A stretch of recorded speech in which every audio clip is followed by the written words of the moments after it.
বন্ধুরা, আজকে আলু পটল দিয়ে স্বাস্থ্যকর একটি মাছের ঝোল রান্না করব। তো মাছের ঝোলে আমি দেবো ডালের বড়ি জাস্ট শুকনো খোলাতে ভেজে নিয়েছি একদম লাল লাল করে। তারপরে কড়াইয়ে তেল গরম করে কাতলা মাছ একটু নুন হলুদ দিয়ে ভালো করে মেখে জাস্ট একটু হালকা করে ফ্রাই করে নিচ্ছি, খুব বেশি লাল লাল করে ভাজবো না। মাছ ভাজার পরে শুধু সামান্য তেল দিয়ে আলু, পেঁয়াজ কুচনো আর পটল একসাথে আমি ভেজে নিচ্ছি একটু হালকা করে। দেখো, এক্সট্রা করে পরে আর কোনো তেল দেবো না।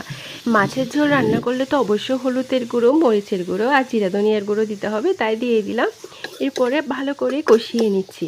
আর আজকে না মাছের ঝোল করব, সেজন্য একটু বেশি করে পরিমাণ মতো জল দেব। এর আগে যা যা মশলা আছে তার সাথে পটল আলু একটু ভালো করে কষিয়ে নিচ্ছি। এরপর দিয়ে দিলাম পরিমাণ মতো গরম জল। স্বাদ মতো লবণ দেওয়ার পরে জল ভালো করে ফুটে উঠলেই তারপরে আমি ভেজে রাখা মাছগুলো দিয়ে দিচ্ছি। মাছ দেওয়ার পরে সাথে সাথে দিয়ে দিলাম বড়ি কিন্তু জল ঠান্ডা থাকতে দেওয়া যাবে না, গরম হলেই দিতে হবে। আর গরম জল দিলে তো ভালোই সাথে সাথে দেওয়া যায়। এরপরে ভালো করে ফুটিয়ে নিচ্ছি। আর এর সময় বড়িগুলো একটু বড় বড় হয়ে যাবে, আর খেতে তো খুব ভালো লাগে, নরম নরম আর গরম গরম মাছের ঝোল।